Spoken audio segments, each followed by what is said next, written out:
할렐루야. 아멘. 우리가 계속해서 예수님이 말씀하신 복에 대해서 우리가 말씀을 나누고 있습니다.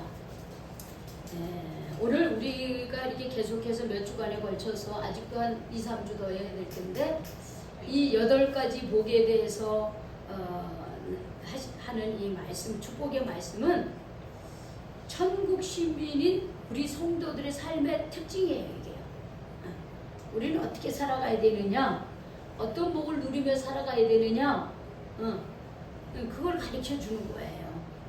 우리가 세상에서 말하는 물질, 건강, 자녀, 경제 뭐 이런 축복을 얘기하지만 물론 그것도 이 세상을 살아가면서 하나님이 우리에게 주셔야만 됩니다. 그런데 우리 성도들은 그 복만이 아니라 천국 그런 백성으로서 하나님의 귀한 자녀들로서 어떤 복을 누려야 되는가 하는 거, 우리가 그 5번째 우리 같이 말씀을 나누도록 하겠습니다. 여러분, 국률 그럼 뭐가 떠오릅니까? 국률하면 떠오르는 게 뭐예요? 가난하다. 국률, 가난하다. 우리 국률하면 우리 권사님 뭐가 떠올라요? 국률. 우리 국률이 여기는 자는 복이 있나니 저희가 국률이 여김을 받는다고 했어요. 불쌍하다. 불쌍하다. 모든 법을 다 잘 지키고 저거 하는 거죠. 국률이. 네. 사실 국률이 쉬운 말은 아니에요. 사실은요. 이 국률이 쉬운 말은 아닌데 우리가 지금 생각하면 불쌍하다. 또 좀 그러니까 불쌍하다는 게 아니라 불쌍히 여기는 마음이 국률한 마음이에요. 불쌍한 거는 그 사람의 상태가 불쌍하게 여기는 거고 그런 상황을 우리가 바라보는 마음의 심정이 불쌍히 여기는 마음을 갖는 거, 그게 국률한 마음입니다. 국률이 여기는 마음. 또 이 마음은 이렇게 좀 동정하는 마음이라든지 아니면은 이렇게 사랑하는 마음이라든지 뭐 이런 것들이 다 섞여 있어요. 국어사전에도 국률을 이렇게 동정하는 것, 상대방의 상황에 대해서 이렇게 불쌍히 여기는 우리 동정한다 그러잖아요, 그렇죠? 그것을 넘어서 그 상황을 돌보아주는 것이 국률이다 그랬습니다. 굉장히 이 국어사전의 이 국률을 굉장히 성경적으로 표현을 했어요. 성경에 나오는 이 국률의 헤세드는 단순히 동정, 마음으로 불쌍하다라고 하는 것을 가지면서도 거기서 생각에 머무는 것이 아니라 그 행동을 실천하는 것, 그것이 국률이라는 말이에요. 그런데 여기서 한 발짝 더 들어가서 오늘 예수님께서 말씀하신 국률은요 2가지 의미가 있습니다. 자, 따라합시다. 먼저 따라하세요. 먼저 죄를 용서하는 거예요. 죄를 용서하는 거예요. 우리가 그냥 감정적으로 저 사람이 불쌍하다, 그래 동정의 마음 그거뿐만이 아니라 저 사람이 나한테 죄를 지었어. 근데 국률이 여겨. 저 사람이 참 처지가 오죽하면 나한테 이런 행동을 하겠나 하면서 그거를 불쌍히 여기고 용서해 주는 거예요.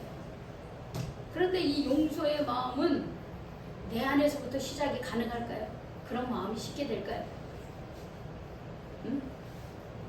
안 돼요. 이 마음은 어디서부터 시작됐죠? 먼저 죄를 용서해 주신 것은 누구로부터 시작된 거예요? 예수님. 그렇죠, 예수님으로부터 시작된 거예요. 즉 하나님으로부터 시작된 거예요. 하나님은 우리가 죄를 지어서 죄 가운데서 불쌍하게 불행하게 심판받으며 사는 것을 원치 않아요. 이 세상에 있는 모든 사람들이 죄 가운데 빠져서 살아서 그렇게 살다가 그냥 그렇게 행복이 뭔지 은혜가 뭔지 축복이 뭔지 모르고 그렇게 살다가 죽는 것을 하나님이 원치 않으셔요. 그래서 하나님은 우리를 불쌍히 제 가운데 있는 우리를 불쌍히 여겨서 우리의 죄를 용서해 주신 거예요. 요즘 우리 에스겔 읽잖아요. 여러분 에스겔 18장을 한번 찾아보세요. 에스겔 18장.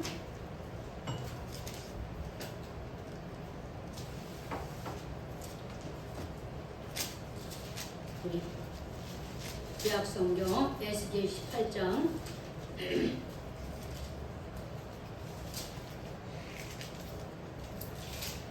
에스겔 18장 23절에서 우리 23장 읽고 우리 23장 먼저 읽읍시다. 에스겔 18장 23절.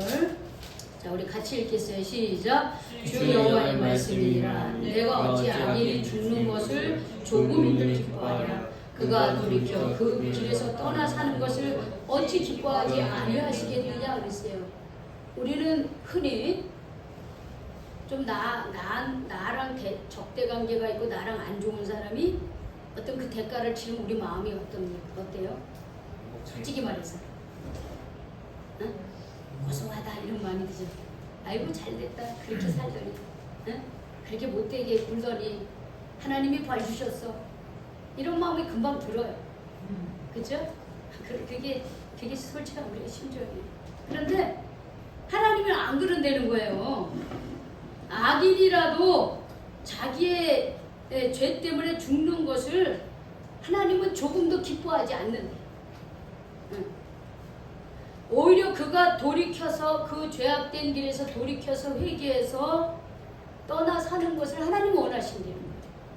하나님은 그런 분이라는 거예요. 또 그 뒤쪽에 보면 30장 있어요. 30장에서 30절 18절 30절에서 32절 우리 같이 읽어볼까요? 자, 우리 같이 읽겠습니다. 시작. 주 여호와의 말씀이니라. 이스라엘 족속아, 내가 너희 각 사람이 행한 대로 심판할지라. 너희는 돌이켜 회개하고 모든 죄에서 떠날지어다. 그것이 너희에게 죄악을 가리지 아니하리라. 너희는 너희가 범죄한 모든 죄악을 마음과 영을 회개할지어다. 이스라엘 족속아, 너희가 어찌하여 죽고자 하느냐. 주 여호와의 말씀이니라. 죽을 자가 죽는 것도 내가 기뻐하지 아니하노니 너희는 스스로 돌이키고 살찌니라 했어요. 예수님 하나님 뭐라 했어요? 이스라엘 자손아, 내가 너희 각 사람이 행한 대로 어떻게 한다 그랬어요? 뭐 한다 그랬어요? 심판한다. 우리가 죄를 무서워해야 되는 것은 죄 짓는 것에 대해서 우리는 정말 경각심을 가져야 되는 것은 하나님은 그 죄에 대해서 반드시 행한 대로 심판하시는 분이에요.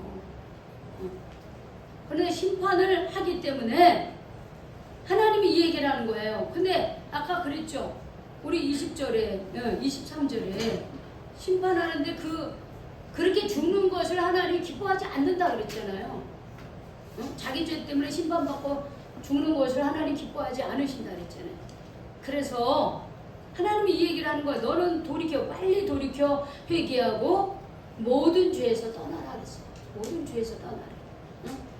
그리한즉 그것이 너에게 죄악의 걸림돌이 되지 않도록 죄악 가운데 있지 말고 회개하라는 거예요.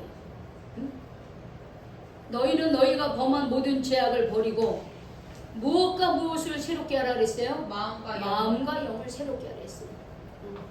우리의 마음과 영을 새롭게 해야 되는 거예요. 우리가 죄를 지을 때 우리의 마음과 영이요 하나님께 붙들려지 않아요. 우리의 마음과 영이 어디에 붙들려? 우리의 육신에 붙들려 있어요. 죄악 가운데 붙들려 있어요. 죄를 지을 때는. 그래서 우리는 얼른 우리의 그 마음과 영을 하나님께로 향해야 돼요. 아, 이게 아니지. 회개하고 빨리 하나님께로 향해야 돼요. 우리의 마음과 영을 새롭게 해야 돼요. 이스라엘 족속아, 너희가 어찌하여 죽고자 하냐. 이렇게 회개 안 하고 어찌 그렇게 자꾸 죄를 짓고 마음과 영이 육신에 매달려서 죄악 가운데 그렇게 살려고 하느냐 그랬어요. 주 여호와가 말씀하시기를 그런 죄로 인해서 죽을 자가 죽는 것도 내가 기뻐하지 아니하노니 너희는 스스로 돌이키고 살지니라 그랬어요. 하나님 앞에서 분명히 우리가 지은 죄에 대해서 어떻게 한다 그랬어요? 회개한다. 심판한다 그랬어요. 심판한다 그랬어요. 그런데 그러고서 뒤에서 자꾸 뭐라 그래요? 용서해준다. 그래 용서해. 근데 용서를 받으려면 뭐 해야 돼요? 회개한다. 회개해야 돼요. 우리의 죄를 회개해야 되는 거예요. 뭘 원하시는 거예요? 원하는 게 뭘까요? 자꾸 심판하라고 하니까 헷갈려. 그러니까 하나님이 심판에 초점을 두는 거예요. 우리가 회개하고 죽지 않고 살기를 바라는 거예요. 죽지 않고 살기 바라는 거. 그렇죠. 회개하고 하나님 앞에 돌이키는 걸 원하는 거야. 그런 거 있잖아. 우리 어린애들이 말 안 들으면 엄마가 매를 딱 들어. 요즘에 매 안 들지만 매를 딱 들고 말 들을래 안 들을래? 안 들을래. 그렇죠. 말 들을래 안 들을래 그래. 우리 권사님 그래 본 적 있어요? 조봉남 권사님? 예? 자녀들이 말 안 들을 때 혼내본 적 있잖아요. 그죠? 야단칠 때 있잖아요. 그런 적 있었잖아요.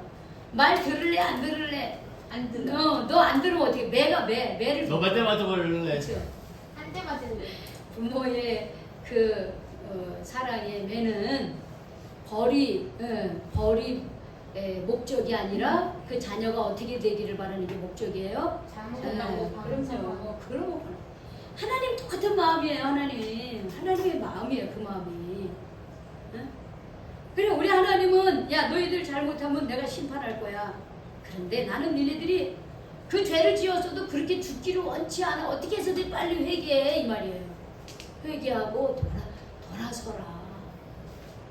그럼 그래 이게 바로 긍휼이에요. 어? 용서하는 것. 용서하는 것. 근데 누가 우리를 용서해 주셨어요? 하나님이 우리를 용서해 줬잖아요. 응? 긍휼히 여기시는 우리를 긍휼히 여기시는 불쌍히 여기시는 하나님이 우리를 용서해 줬어요. 구약에서도 이렇게 하지만 이제는 하나님이 친히 이 땅에 육신의 모습으로 오시죠. 신약에서 누구의 모습으로 오셨어요? 하나님이? 예수님의 인간의 모습으로 오셨어요. 인간의 모습으로 오셔가지고서는 예수님이 어떻게 해요? 직접 우리의 죄를 대신하여 어떻게 해요? 십자가에 못 박혀 죽으셨잖아요. 응. 예수님이 그렇게 하셨잖아요. 죄로 인해서 왜 하나님이 그렇게 얘기 안 해도 말을 안 듣고 그러니까 마침내 하나님은 예수님을 이 땅에 보내주셔가지고 내가 너희들 죄 때문에 내가 대신 이렇게 내가 죽는다. 그런데 너희 회개 안 할래? 이 말이에요. 자 로마서 5장 8절 봅시다. 자 로마서 5장 8절.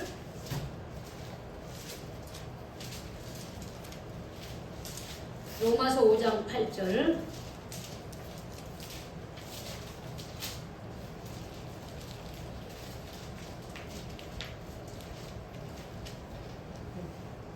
우리 같이 읽어봅시다. 시작. 우리가 아직 죄인 되었을 때 그리스도께서 우리를 위하여 죽으심으로 하나님께서 우리에 대한 자기의 사랑을 확증하셨다 그랬습니다. 우리가 죄인이었을 때 우리가 아직 태어나기도 전에 누가? 그리스도께서 예수님께서 우리를 위하여 우리가 죄 지음으로 죽을 수밖에 없는 그래서 우리 하나님 앞에 심판받을 수 없는 밖에 없는 우리를 대신하여 죽으셨다는 거예요. 예수님의 죽으심은 우리의 죄, 나의 죄 때문이에요. 그래서 죄값을 치러줬어요. 하나님께서 우리에 대한 자기의 사랑을 예수님을 통해서 보여주신 거예요. 자, 우리 요한복음 3장 16절 한번 봅시다. 요한복음 3장 앞쪽에 있죠? 요한복음 3장 16절.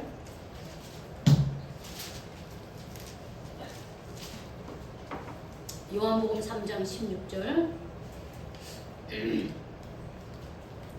우리 같이 읽겠습니다. 시작. 하나님이 세상을 이처럼 사랑하사 독생자를 주셨으니 이는 그를 믿는 자마다 멸망하지 않고 영생을 얻게 하심이라. 하나님이 이 세상을 이처럼 사랑하사 이처럼 사랑한 게 그 뒤에 나온 거야. 독생자 누구를 보내주신 거예요? 응? 예수님을 보내주셨어요. 그래서 예수님을 믿는 자마다 그러니까 예수님이 뭐 한 걸 믿는 거예요? 예수님이 뭐 한 것을 믿는 거예요? 예수를 믿어. 믿는데 뭘 믿어요? 예수님에 대해서 뭘 믿어요? 바로 그걸 믿는 거예요. 그거를 내가 받아들이는 거예요. 그리고 그 예수를 믿을 때 우리는 죄 사함을 받고, 죄 사함을 받을 때 우리는 어떻게 멸망하지 않고 영생을 얻는 걸, 영원히 죽지 않는 것을 우리는 쉽게 말하는데, 맞아요. 우리 영원히 죽지 않아요. 근데 뭐냐면, 이거는 뭐냐면 우리가 새로운 생명을 얻는 것을 말하는 거예요.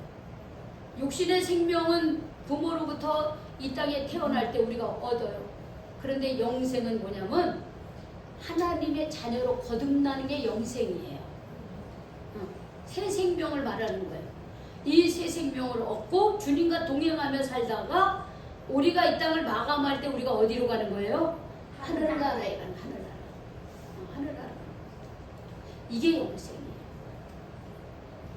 멸망하지 않고 영생을 얻는 길은 바로 하나님께서 우리를 긍휼히 여겨주셔서 예수님을 보내주시고, 그 예수님이 우리의 죄를 대신하여 십자가에 못 박히심으로써 우리가 영생을 얻고 우리가 멸망하지 않는 그런 하나님의 자녀가 되었습니다. 이게 바로 뭐라고요? 이게 긍휼한 하나님의 긍휼이라는 거예요. 하나님의 긍휼. 우리는 이미 하나님으로부터 긍휼함을 받으셨습니까? 받으셨어요?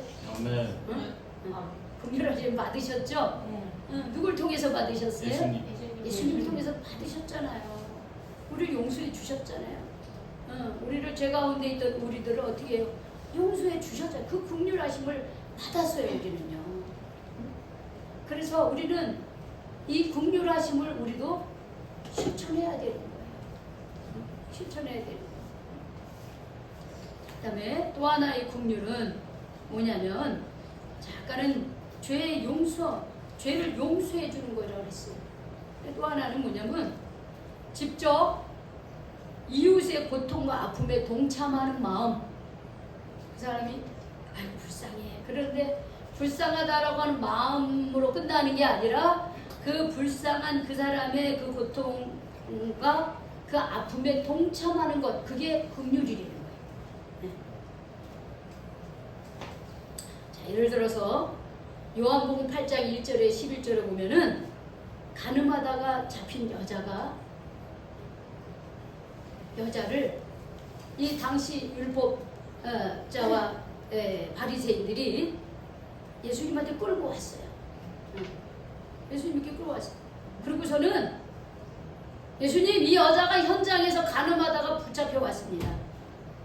모세는 율법에서 이 여자에게, 이런 여자에 돌을 던져서 죽이라고 우리에게 명령했는데 예수님은 어떻게 생각하십니까? 하고 이렇게 예수님이 어떻게 하나 보려고 이제 그렇게 시험을 하는 거예요. 그런데 예수님이 어떻게 하셨을까요? 용서해 주세요. 아니요. 어떻게 했어요? 용서해 줬는데 그 전에 뭐 했어요? 그 무슨 말씀하셨는데. 그렇죠. 뭔 말인지 알겠다. 뭐라고 썼어? 너희들도 죄가 있는 사람만이 이 여자도 돌을 던져. 비슷했어 아무튼. 비슷해. 근데 그 말이 나오기 전에 그 사람들이 이 여자, 모세의 율법에는 현장에서 간음한 여인을 돌로 쳐서 죽이라 했는데 예수님은 어떻게 할까요? 율법으로 하면 돌에 쳐서 죽여야 돼. 근데 예수님은 어떤 마음을 가지신 분이에요? 안타까워.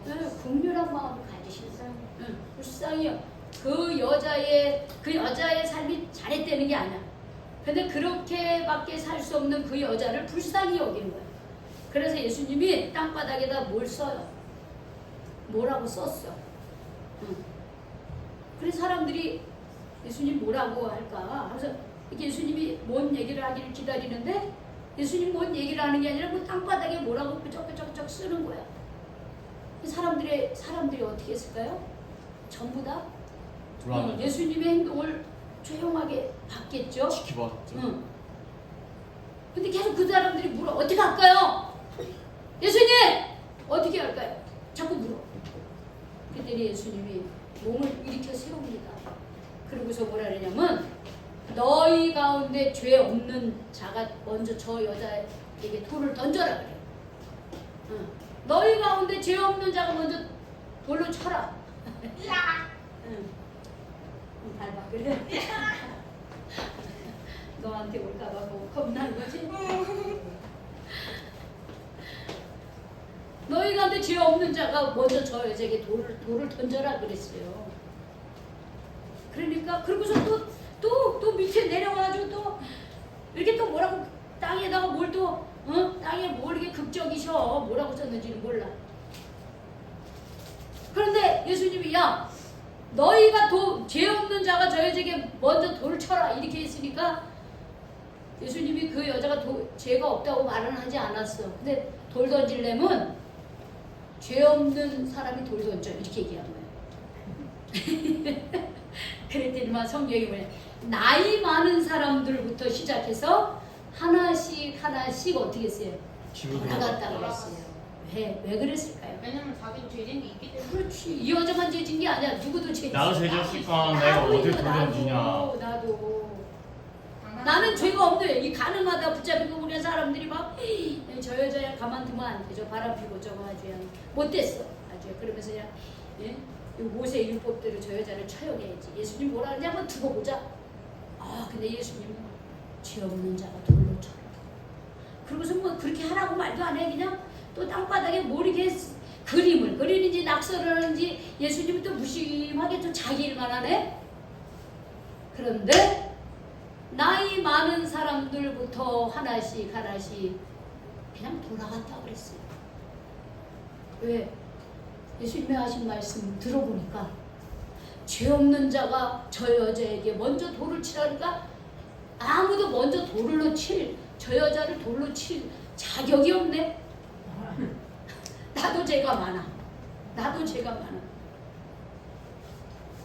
그래서 이렇게 보니까 하나씩 다 떠나가고 그렇게 아까 웅성거리며 많이 있던 사람들 다 없고 거기에 누구만 남았을까요? 예수님하고 누가 남았어요? 가늠하는 여인. 그 여인만 남았어. 응? 그때 예수님이 몸을 일으키시고 그 여자에게 물어봐요. 여인아, 너를 고발하던 사람들이 어디 있냐? 너를 단죄한 자가 아무도 없느냐? 하고 물어봐요. 그러니까 여자가 선생님 아무도 없어요. 다 갔어요. 그때 예수님이 이렇게 말했어요. 나도 너를 정죄하지 않는다. 가라. 그런데 이제부터는 그런 삶을 살지 말라. 그러셨어요. 이제부터는 그렇게 살지 말라. 자, 예수님이 그 죄 지은 여인을 어떻게 해주신 거예요? 용서해 주세요. 긍휼히 여기시고 용서해 주신 거예요. 불쌍히 여기시고. 이게 긍휼한 마음입니다. 또 하나, 그럼 마가복음 1장 40절 한번 봐요. 요거는 읽어보면 좋을 거예요. 마가복음 1장 40절.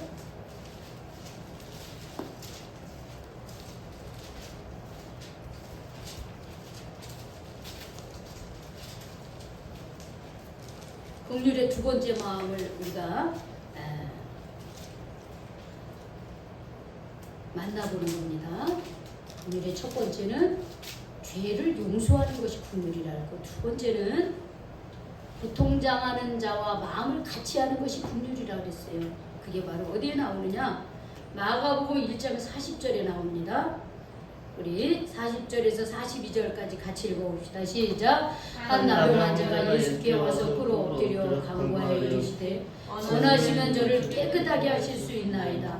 예수께서 불쌍히 여기사 손을 내밀어 그에게 대시며 이르시되 내가 원하노니 깨끗함을 받으라 하시니 곧 나병이 그 사람에게서 떠나가고 깨끗하여진지라 그랬습니다. 나병 환자 지금 2000년 전에 지금은 요즘에 우리나라 나병 환자들이 있을까요? 없어요. 거의 없어요. 코로나는 이게 있지만 나병 환자들이 단백질이 이렇게 부족해서 생기는 병이라는 거예요. 영양소가 부족해서. 그래서 우리나라 6.25 전쟁 당시만 해도 저기 나병 환자들이 있었어요. 제가 그래 소록도 거기 나병 환자 촌이에요. 섬이에요. 따로 격리돼서 살았죠. 6.25 전쟁 후에 그 나병 환자들을 모아가지고 격리시켰어요. 전염병. 그게 이렇게 그냥 코로나처럼 전염병이기잖아 하지만 공기로 하는 건 아니고 그냥 피나 이렇게 피부 접촉으로서 하는 건데 전염병이니까 예 그렇게 했어요. 그 예수님 당시에는 더 그랬죠. 어? 예수님 당시엔 더 그런 거 치료할 뭐 약도 없고 그러니까 나병 환자라고 하면은 사람들은 아유 저 사람 하나님으로부터 천벌 받은 사람들이야. 그렇게 이해를 한 거예요. 얼마나 죄를 졌으면 하나님이 저런 병을 주셨을까? 이러면서 정죄를 한 거예요. 나병 환자가 된 것도 너무나 마음 아픈데 저 사람은 천벌 받았어. 하나님 앞에 천벌 받아서 그런 거야. 이렇게 그 사람의 고통에 대해서 공감하지는 않고 그냥 벌 맞았다 이렇게 생각한 거예요.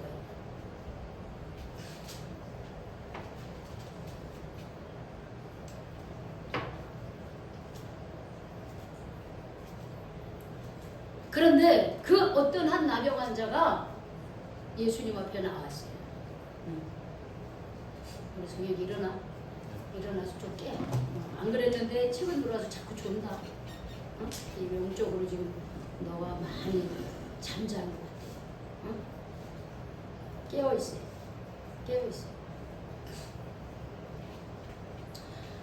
그 나병 환자가 예수님 앞에 나와서 여기 보면 꿇어 엎드렸어요. 그러면서 원하면 저를 깨끗하게 하실 수 있어요. 나를 깨끗하게 할 수 있어요.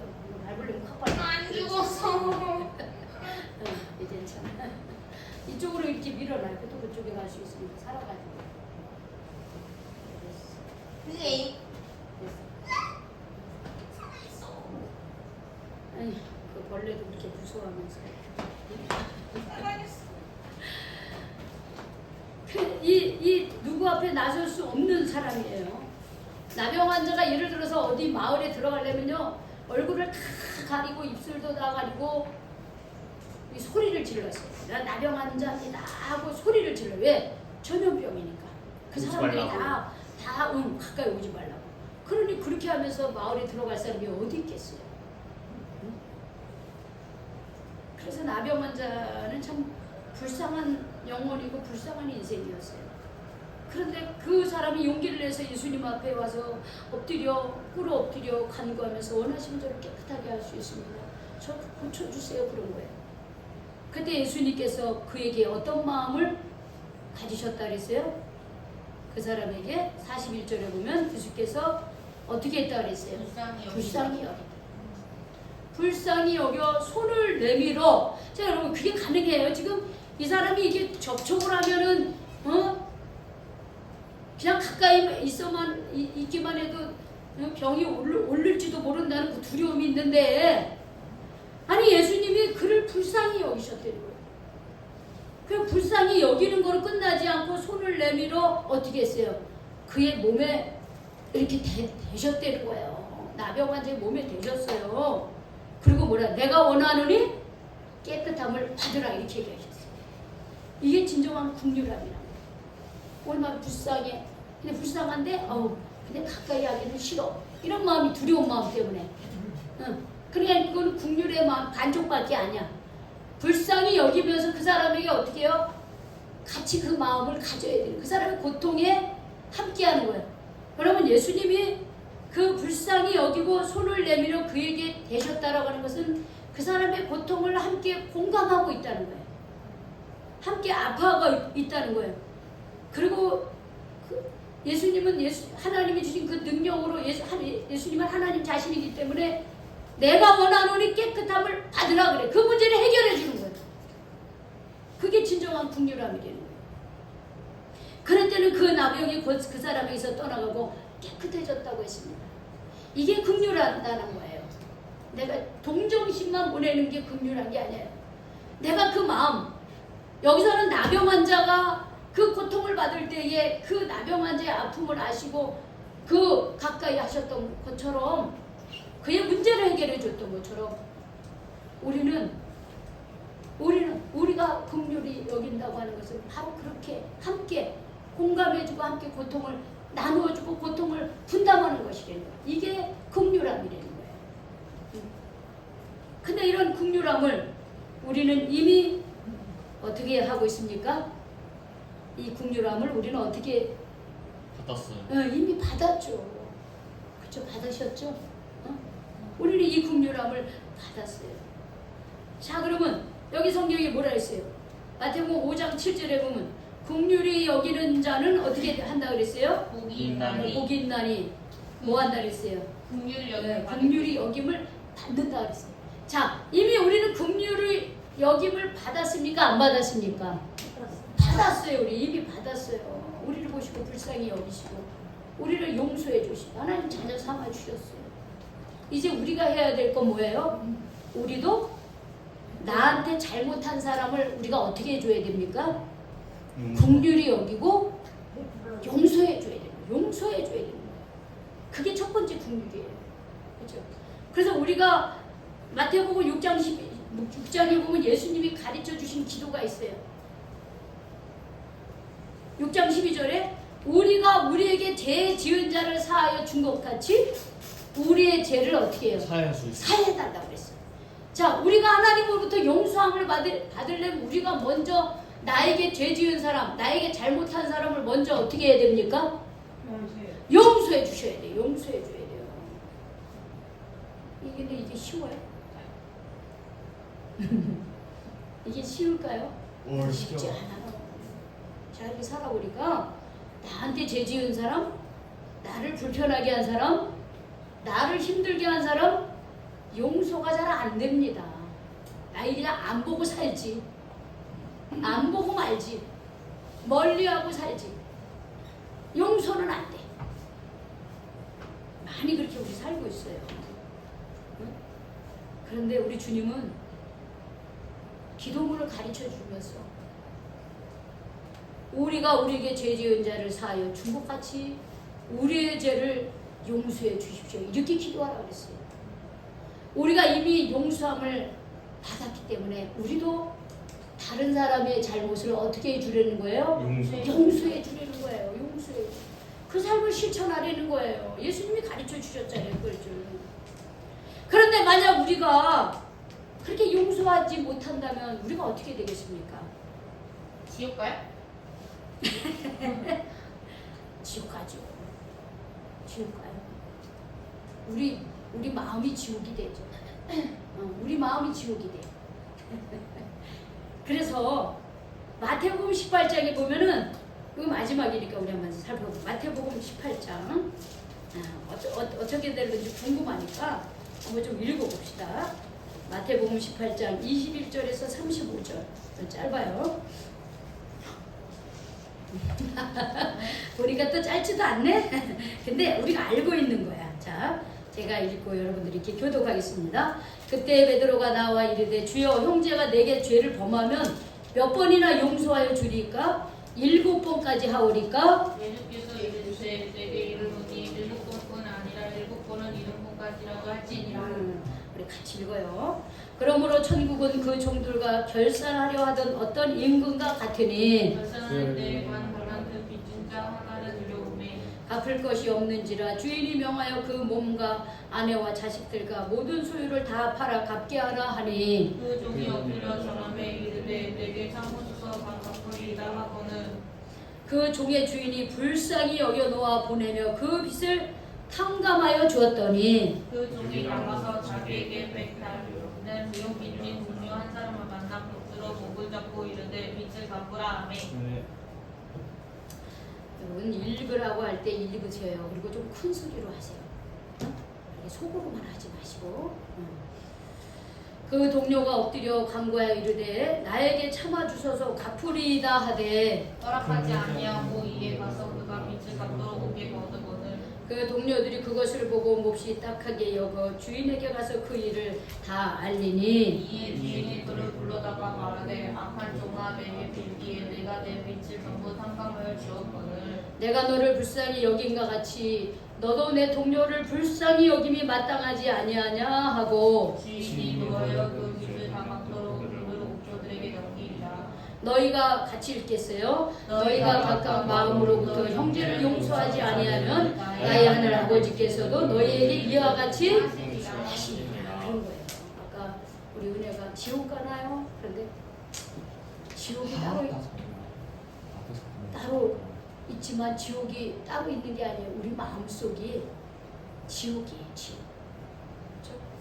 오늘 보니까 어떻게 예수님이 이런 이야기를 해주신 거예요. 용서할 줄 모르는 종의 비유 이야기를 이야기로 풀어주신 거예요. 우리가 용서하지 않으면 어떤 일이 생기는가 하는 것을 보여주는데 어떤 왕이 신하가 있었던 거예요. 근데 그 신하에게 10,000달란트를 빌려준 거예요. 여러분 이 10,000달란트는 한 사람이 20년 동안 일해야 받을 수 있는 품삯이에요. 10,000달란트가. 그런데 왕이 그런 거야. 야, 내가 지난번에 좀 몇 년 전에 10,000달란트 빌려줘. 너 어떻게 됐냐? 아우 먹고 살다 보니까 못 갚고 왔어요. 그래? 그러면 너 네 자신하고 네 아내하고 네 자식들 다 팔아서라도 갚어. 그런 거야. 그랬더니 주인이 이 종이 아니요 제가요 조금만 참아주세요. 제가 어떻게 해서든지 갚을게요. 그런데 왕이 그 사람이 갚을 길이 없는 걸 알고 있어요.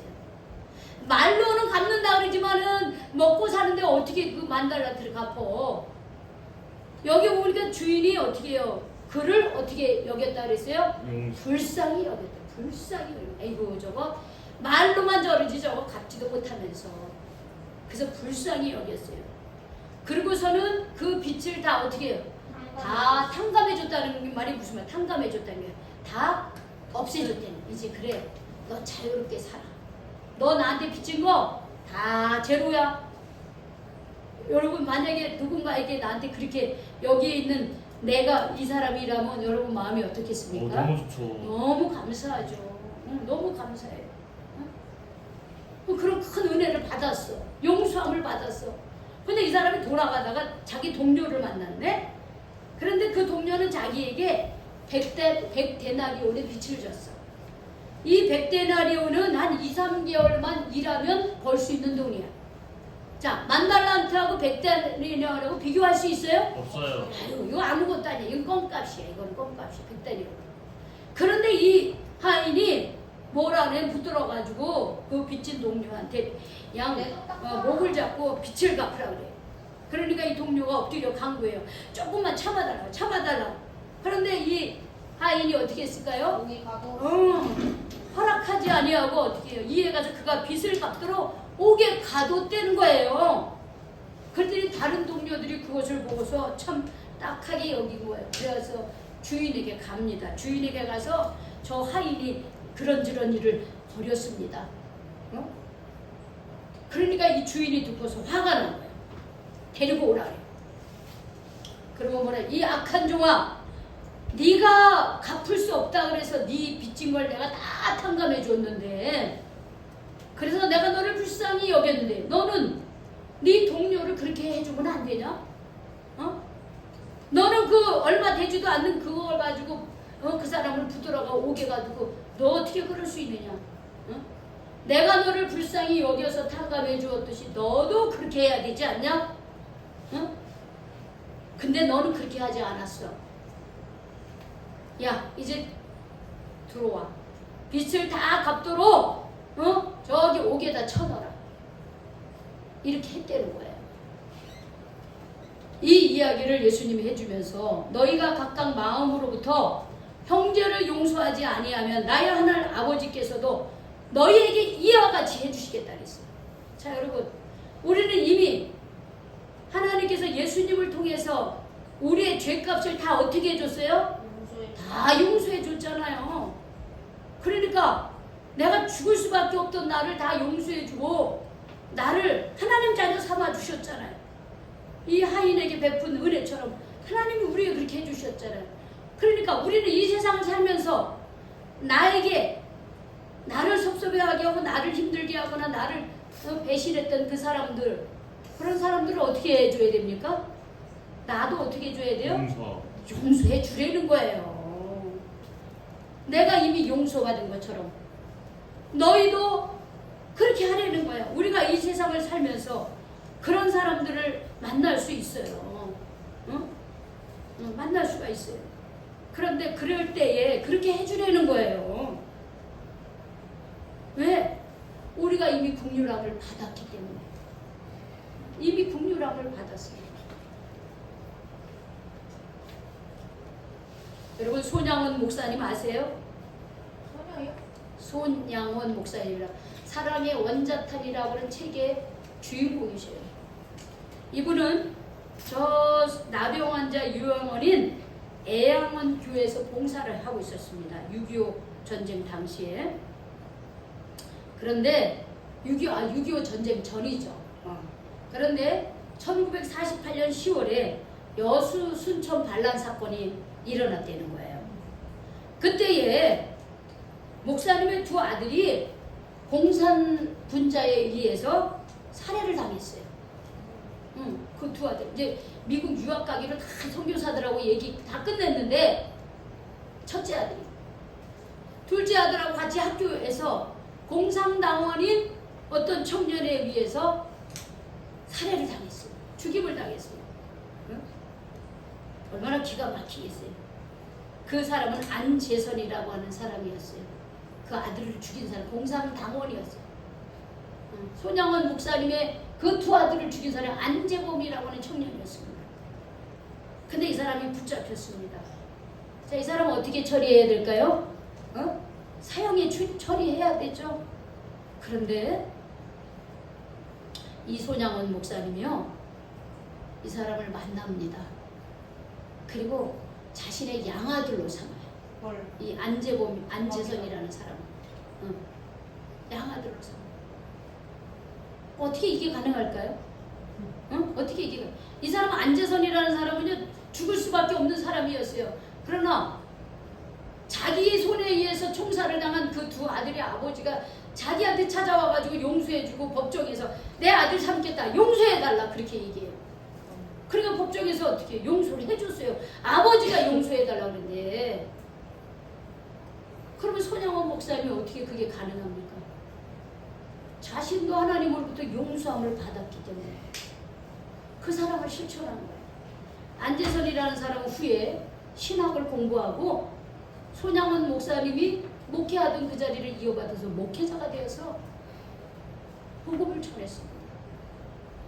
이게 국률이 여김을 받은 자가 실천해야 될 부분이라고 하는 거예요.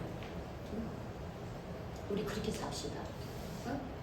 어제 안 좋은 일이 있었죠. 여름 성경 학교 마지막 날에 서로 마음이 상한 부분이 있어요. 다 있어요. 상하지 않은 사람이 있다면 그건 이상한 사람이지. 다 마음이 상했습니다. 근데 여러분 그 상한 마음을 가지고 하나님 앞에 나오시기 바랍니다. 그리고 쟤 때문이야 누구 때문이야 이렇게 원망하기보다는 하나님 나 때문입니다. 내가 부족했어. 내가 부족했어. 우리가 부족해서 이런 일이 일어났습니다. 하나님 제가 마음이 아픈데 하나님 내 마음을 아프게 한 그 사람 용서하게 해주세요. 여러분 그렇게 기도하시기 바랍니다. 그렇게 긍휼을 베푸시기 바랍니다. 그게 우리가 해야 될 일이에요. 쟤 때문이야 누구 때문이야 여러분 그 마음을 갖고 있는 한 우리는 하나님의 진정한 긍휼을 깨달을 수 없습니다. 저는 어제 그런 일이 있는데 이 말씀을 미리 준비를 했는데 참 하나님이 아주 그냥 이 말씀을 실천하라고 오늘 이 말씀 주시는 여러분 하나님의 말씀은 들음으로 끝나는 것이 아니에요. 듣고서 귀로 듣고 마음에 새기고 그렇게 사는 것입니다. 그럴 때 하나님이 긍휼하심이 우리 가운데 넘쳐나게 될 줄로 믿습니다. 긍휼을 실천하시기 바랍니다. 그리하므로 우리 공동체가 정말 사랑이 넘치는 공동체가 되기를 원합니다. 아까 우리 준영이가 이런 말을 했어요. 목사님 준엽이가 어제 오기로 했거든. 근데 준엽이가 오늘 안 오기로 했다는 거예요. 어제 그런 모습을 보고 데미지가 마음의 데미지가 커서 안 오기로 다음 주에 오기로 했다는 거예요. 그러니까 그게 무슨 말이에요? 교회는 우리 왜 교회는 뭐 하는 곳이에요? 예배드리고 하나님 말씀을 나누고 그 다음에 사랑의 교제가 있어야 돼요. 우리 교회가 사랑의 교제가 풍성해야 되는 거예요. 네 편 내 편 우리끼리가 아니라 다 함께 다 함께 서로 부족한 것을 이해해주고 연약한 것을 채워가고 그렇게 하면서 긍휼을 베풀어야 돼요. 우리 서로에게. 그럴 때 우리 공동체는 사랑의 공동체가 될 수 있고 사랑의 교제를 나눌 수 있고 그럴 때 우리는 진정으로 하나님이 인정하는 신앙 공동체가 될 수 있습니다. 오늘 우리에게 우리 주님이 마태복음 5장 7절 말씀을 강력하게 전하고 있습니다. 긍휼히 여기는 자는 복이 있나니 저희가 긍휼히 여김을 받을 것이라 했습니다. 긍휼히 여김을 받았다고 다 고백했습니다. 그러면 긍휼히 여깁시다. 그러면 우리는 또 우리가 지은 죄에 대해서 주님은 끊임없이 긍휼을 베푸시고 우리를 용서해 주시는 은혜를 받을 것입니다. 그것을 실천하는 저와 여러분이 되시기를 주의 이름으로 축원합니다. 아멘. 하나님 감사합니다. 저희들 많이 부족합니다. 저희들 많이 어리석습니다. 그러나 저희들을 불쌍히 여기시고 저희들을 긍휼히 여기시고 용서해 주셔서 감사합니다. 이제 저희들도 그 긍휼을 실천하게 하여 주시옵소서. 아멘. 긍휼한 마음을 갖고 우리 주님께서 용서한 것처럼 우리도 나에게 잘못한 일을 용서하는 마음을 갖게 하여 주시옵소서. 아멘. 그리함으로 매일매일 주님이 주시는 용서의 은혜를 얻게 하여 주시옵소서. 아멘. 예수님의 이름으로 기도 올리옵나이다. 아멘.